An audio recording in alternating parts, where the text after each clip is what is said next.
Evie, it's been 1 year since we've been staying at home. Really? What? OMG! Yeah, seriously. So I was thinking, what have you learned during this 1 year? What have I learned? Let me think. Hi guys, welcome to my channel. I'm Evie and today we're talking about what I learned while staying at home for 1 year. Let me start by saying that I'm a person who loves staying at home. I'm like a cat. A year of staying at home, it's kind of too much. I asked you on Instagram to tell me what you learned during this 1 year of staying at home, and here are some of your answers. I learned to be patient. I learned the importance of what I took for granted and to be more focused on my goals. Perfect. I learned which people I want to keep in my life and which I want to remove. Now I am in the position to tell you all of the things I learned during this time. I have been doing a lot of thinking. Yeah, because guess what? I had time. So number one thing I learned is that you will go through a lot of different phases and a lot of different moods, and that's okay. It is normal. We are people, we are not robots. You are not able to go to sleep, wake up, do the same things, work from home, blah blah blah blah, cook, do whatever you're doing in your normal routine and then stay the same every day and every day. It's normal. Sometimes you're gonna feel, down, sometimes you're gonna feel high, sometimes you're gonna have energy, sometimes you won't. So this is normal. Don't beat yourself up about it. Every day is different. Second thing I learned during this year of staying at home is that you should always check on your friends and family, and especially your strong friends, because they are the ones that won't show their weaknesses. They don't want to show their weaknesses, they don't like to complain. So make sure to check on them because they might be feeling down, but they're not gonna let anyone know. So maybe text them, give them a call, make sure they're okay. Same as you would want your friends and family to check up on you. Don't take this situation for granted because not everyone has the same experience of staying at home. Yep, we're at home. What can possibly happen at home? But everyone feels different things and has experienced different things in this period of time. So yeah, make sure you do that. I also learned that it's okay if you do nothing some days. It's literally okay, it's fine. Not all days are the same, as we said before, and I think it's worse to oppose your body and your feelings. So if you feel like your body is resisting and your mind is resisting and you're like, oh my god, I don't want to do anything today, just don't sit down, relax, listen to music all day or watch films all day. It's fine. It's better to listen to the signals because these feelings and this resistance comes up for a reason, okay? So if you're a person who's normally active, it's fine if you take a day off or you do the bare minimum. It's okay. Another thing I learned during this past year is that I accept and acknowledge my low and down feelings. Sometimes they arise and they arise for a reason. So it's better if you notice when they come and when they go and accept them and live with them. We all have these kinds of feelings and emotions. So don't try to always resist them and fight them because you might make it worse. It's okay, it's fine. Find what works in that moment to help you relax and cope with these feelings. Number 5 is, when possible, make most out of the time you have at home. We are living an unprecedented situation. We don't know if we're gonna have this luxury of staying so much at home ever again. So just make the most of your time, make the most of staying at home. We have this gift of time with ourselves. So don't just throw away this gift. Make a list of all the things you wanted to do and just do them. Now is the time. Let me read the next one. So number 6 says, I learned that staying at home is the best time to change my habits. It's so much easier to break bad habits and establish new ones when you are staying at home, because it gives you this freedom that you can put these new habits into your routine whenever it suits you best. So you're not constantly in the rush of the daily life and commuting from here and there and to work and back from work.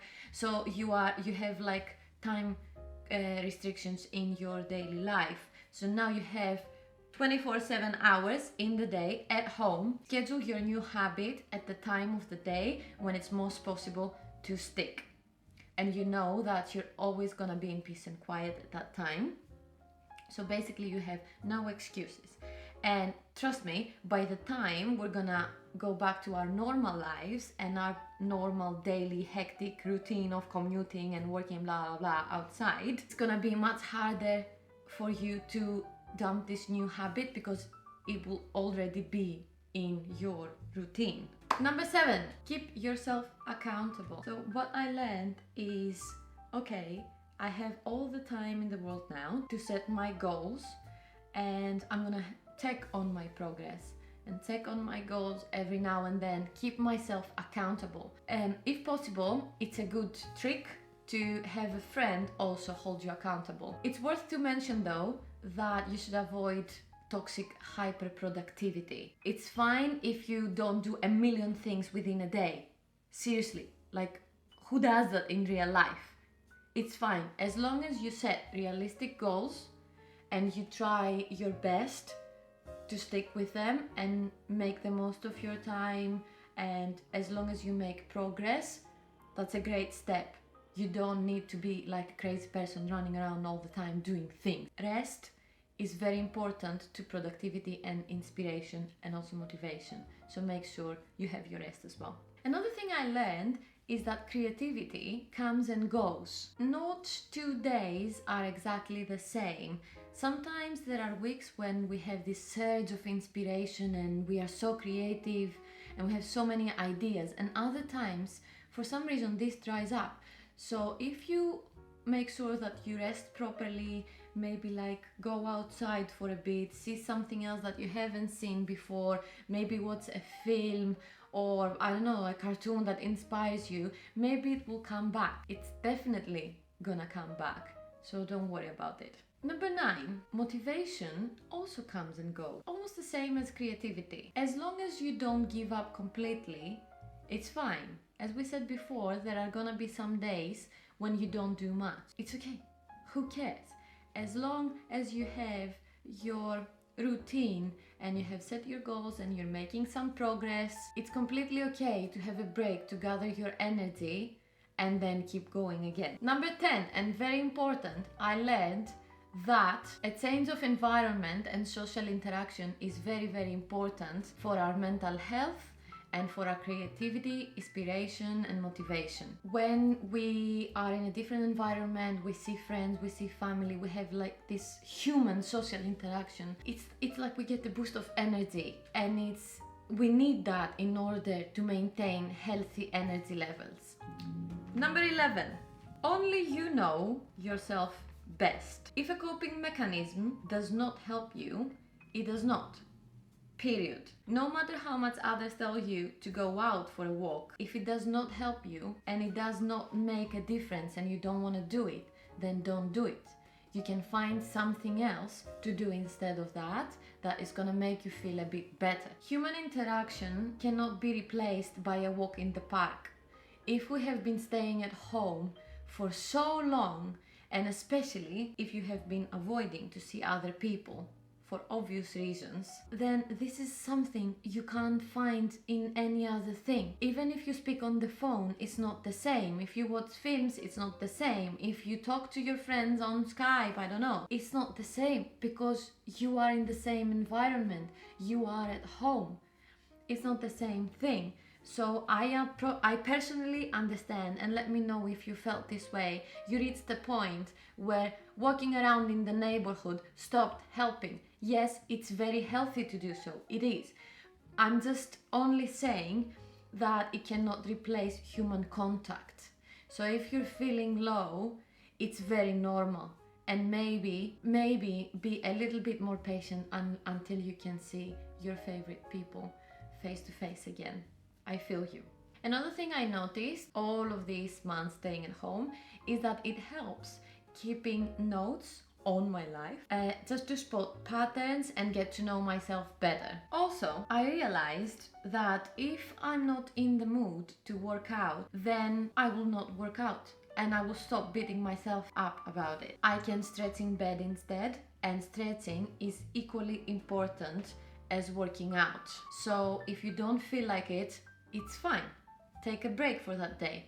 Stretch in bed, stretch on the sofa while you're watching Netflix. Do something else. It's fine, even if it's 5 minutes. Number 14, setting limits on phone usage and social media is so important, and it saves lives, as a friend of mine told me. So at some point, something clicked and I couldn't stand being on Instagram anymore.